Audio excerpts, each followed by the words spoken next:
Hello,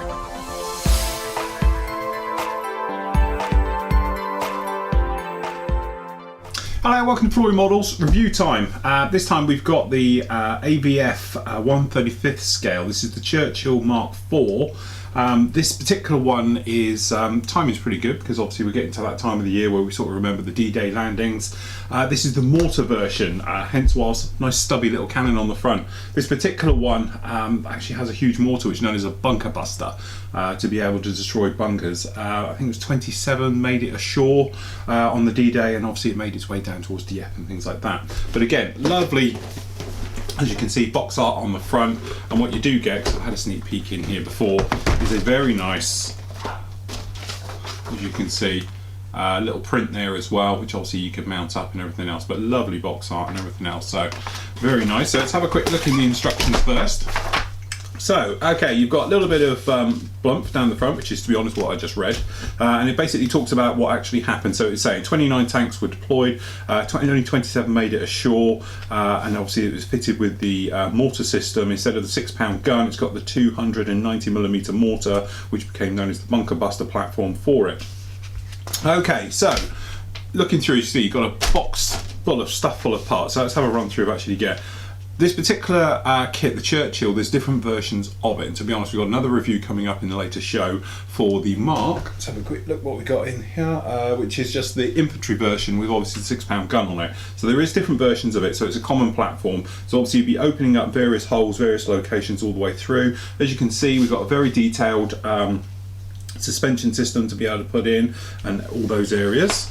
So as you can see, lots to put in and do, okay, to get all this together. It's not a straightforward job as perhaps some systems you might see. It is very complicated when you see this tank in real life.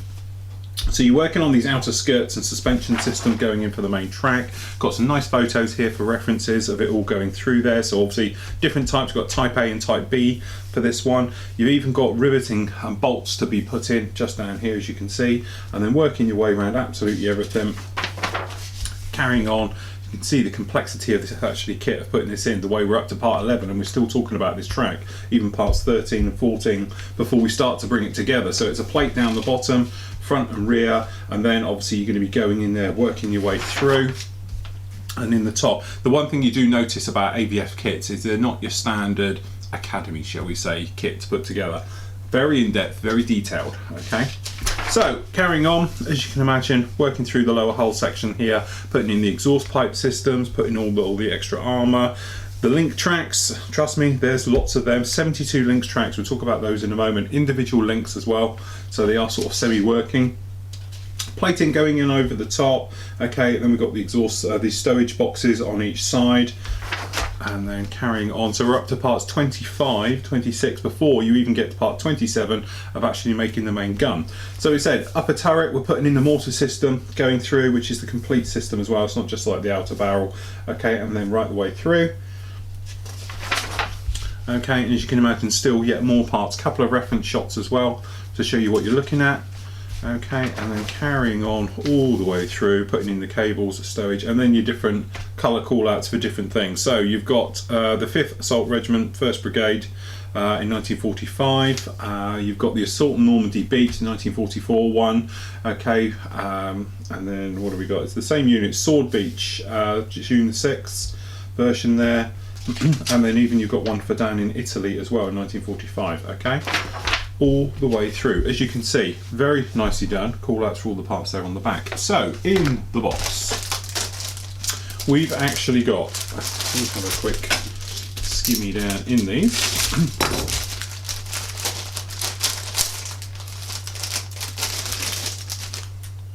We actually have, I'm thinking these are probably a match pair, which they are. A couple of these are rubber tracks, okay. And then looking down at the parts, very nice. ABF kits do tend to be very nice anyway, very sharply, very crisp, no sign of flash or anything else like that. Even the smaller parts we were talking about before, we've got very nice small sprue gates on these instead of larger ones that we've become sort of accustomed to in recent reviews as we were seeing. It's quite nice, they're small, they're delicate. It just makes removal of parts a lot easier. Okay, down into our next bag. as you can imagine, we're going to have a lot of sprues here, which are going to be joint ones. As you can see, this is just a mirror image because it's got all of this complicated sort of relief spring system for the main tracks and everything else as you go right the way around. But again, we've got nice detail. We're talking very, very nice, which camera's probably best here, but you can see riveting detail is extremely nice. All the bolts and all the actual areas of detail on the cogs and on the gear and everything else like that, very nicely done, very crisp. No ejector pin marks on anywhere that would worry you. They're all out of the way and they're very shallow as well. Okay, but even the seam lines between these springs here are 2 passes with a sanding sponge and it'll be job done. Very nice indeed. And up next, careful how we open these. Okay, so down in here again, we've got, as you can see, we've got this very nice detail, which is showing the access hatches. This is the belly of the beast, so to speak. Again, nice mixture of raised and recessed details for all the nuts and bolts and welds and everything else, as you can imagine. We've got nice texture as well. There's different textures for different items, which is a nice thought. But just the detail on the little hatches and things like that, very, very nice. And again, on the inside, all the ejector pin marks, although you're never going to see them, but they're extremely shallow. It wouldn't take anything to get rid of them as you're working your way through. But they all do seem to be out of the way, but where you have got them, they are not a problem. Now,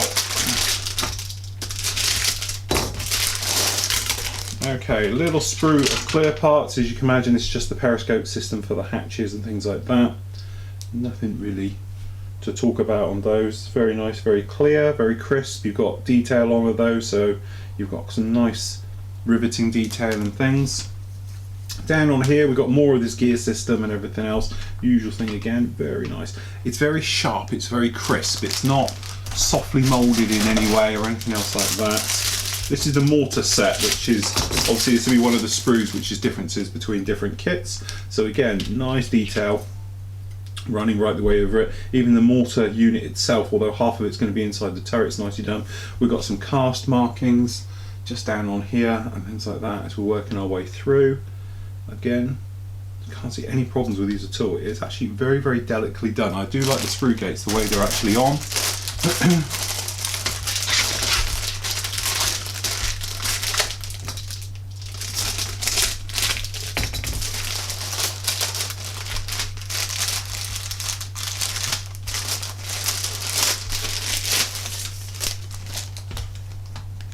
Okay, upper surface detail, again very nicely done, very sharp, very crisp. All the different for the hatches, for the locks and the hinges, very sharply detailed and everything else. I think the big thing I would say about it to describe this, looking through all these parts, and having never built a AVF kit, well, I've built aircraft AVA kits but not armour, is that it's all clean, sharp and very precise work on it. Nothing's softly moulded, nothing's, you know, out of the way. I don't know why this is in about 8 million bags, because they're all welded together. You can see here, I won't bother popping this one out. This is the lower part of the hull, again some more details on there. This is actually amazing. Didn't see this before, but you actually get, yes, you've guessed it, let me just pop one out. If I can get to it. Trying to get in the bag, well done. Okay, we have what I believe will be the relief springs, which just shows the level of detail on the kit. So we actually have these very nice relief springs which work. But again, it's just that something a little extra. It just adds that little bit more detail to the kit and everything else, which is absolutely exquisite. We will have a quick look at the turret, because obviously it's a focal point of the kit and it's where everybody will look. So we've got casting, so you've actually got the weld marks for the various casting areas and everything else. We've actually got printed in casting marks as well.